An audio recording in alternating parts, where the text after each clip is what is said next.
What is culture? Hi, this is Michnia. Welcome to this mini lecture in which I want to give you a presentation of what culture is from a historical perspective. In this mini lecture, which I like to place at the border, at the intersection maybe, of history and psychology, I want us to understand what culture means from a historical perspective, and also I want us to identify the 8 elements of culture. I will be giving short definitions and examples of these cultural elements from around the world. So, let's start. First of all, I would like to ask you a very simple question. Where are you from? Check out this map and find your country of origin, your native land. Maybe find the location where you're living right now if you're not living at your home in your home country, and think about it. Are all these cultures represented here on this very colorful map the same? Are they similar in any way? Is there a connection between these cultures, between the cultures of these countries? Well, I hope that in this video we will find out what is the intersection, what combines, what connects all cultures together. But first of all, let's start with a definition of what is culture. From a historical point of view, culture is the sum of attitudes, customs, and beliefs that distinguishes one group of people from another. And we'll go into examples and further details as the video progresses. Now, culture is transmitted from one generation to the next by families, by society, by groups of people, by your national ideals. So, how is culture transmitted? Well, simply put, culture is a way of life. So, it's transmitted simply by living in a certain location, by living in a specific country, by interacting with a specific group of people. So the 8 elements of culture that we will be briefly analyzing today are religion, art, political system, language, economy, customs, society, and geography. Let's begin with the first element of culture, religion. A very basic definition of religion is belief of a society. And these beliefs shape and have a huge influence on how people interact. Now, let's take a few examples. Let's look at Eastern Europe. I'm from Romania, so let's start with my part of the world. For example, in Romania and in Russia, the main religion is Christianity, but not any kind of Christianity, but Orthodox Christianity. So, by birth, I'm an Orthodox Christian. In other parts of the world, though, there might be other religions. For example, in Southeast Asia, such as Thailand and Cambodia, and I lived in Thailand for 16 years, so I'm quite familiar with their culture, we have Theravada Buddhism, a branch of Buddhism that spread, that is active throughout Southeast Asia.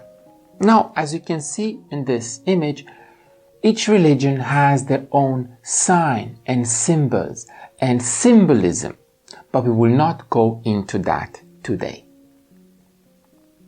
The second element of culture is art. Art includes such areas as architecture, style, paintings. Let's take 2 examples. For example, religious architecture. In this image, we have a very famous building, the Taj Mahal in India. And I've chosen this image because it is one of the most recognizable buildings, religious buildings in the world. And my wife is also from India, and we have visited the Taj Mahal, and I can attest to the fact that it is just amazing. So, the Taj Mahal is an expression of art. It is also an expression of Indian culture. Let's move to Europe and let's have a look at the wonderful painting of a Spanish surrealist painter, Salvador Dalí. So, for example, in Persistence of Memory, we have a different perception of what art means in the mind and in the perception, in the view of Salvador Dalí.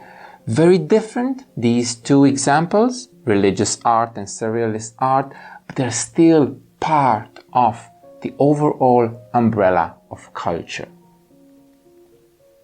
The third element of culture is political system. The political system is the government and the laws of a country. It's very simple, right? But actually, it's quite complicated because there are many different political systems. We're going to take just two examples. For example, France. France is a republic, which means that the head of the government is the president. In contrast, Thailand is a kingdom, which means that the head of the state is a monarch, a hereditary monarch, King Rama X right now, but the head of the government is the prime minister. Alright, so that was political systems, and if we look at a map of different political systems, we can see that there's a wide spectrum and a whole philosophy and history behind all these systems. The fourth element of culture is language. Now, language is the way we communicate. It is the communication system of a culture, be it speech, writing, or symbols. So, for example, in Germany, they speak German. In different parts of Germany, we have different regional accents. It's the same with China, where they speak different dialects, different languages. But in China, where I am right now, where I'm working as a psychology teacher at an international school, China has a different writing system.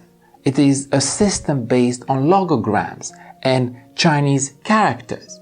Logograms being signs or characters representing a word or phrase. We also have here the ancient language of India, Sanskrit. And as you can see, the writing system is very, very different from one culture to the other when we look at major parts of the world. The fifth element of culture is economy. Economy basically is how people get the things they need. This can include trade, agriculture, industry, money, hunting, so on and so forth. So let's look at a few examples. We have three main types of economic systems: traditional, command, market, and mixed. A traditional economy is based on the culture, the tradition, the locations of that specific society. It is mostly rural, and for example, it involves hunting or gathering or bartering. I have a chicken, you have some vegetables, let's swap. Alright, let's move on to a command economy. It is an economic system that is controlled by a centralized power, such as the economies of Cuba or North Korea. In a market economy, the things that are produced and the things that are sold are influenced by demand. Take Germany or the United States as an example. And then you have a mixed economy, a combination of market and command economy. Many people place China in this category, but actually China has their own official word for their own economy. We will not go into that today. The sixth element of culture is customs. And maybe this is one of the most exciting elements of a culture, especially when you are living in another culture, not your own culture. So customs are the traditions of a culture. This includes holidays, clothing, celebrations, so on and so forth. Let's take a few examples. One of my favorite celebrations here in China is the Chinese New Year, because I have a nice holiday, but also because there are many festivities happening in China at this time of the year, usually somewhere in February. Another element of culture would be people wearing kimonos on the streets of Japan. Of course, it's not that common anymore, but if you go to Kyoto, you do see a few people wearing kimonos, even if they're just doing it for fun. If we look at North America, we have Thanksgiving, which is a very North American celebration.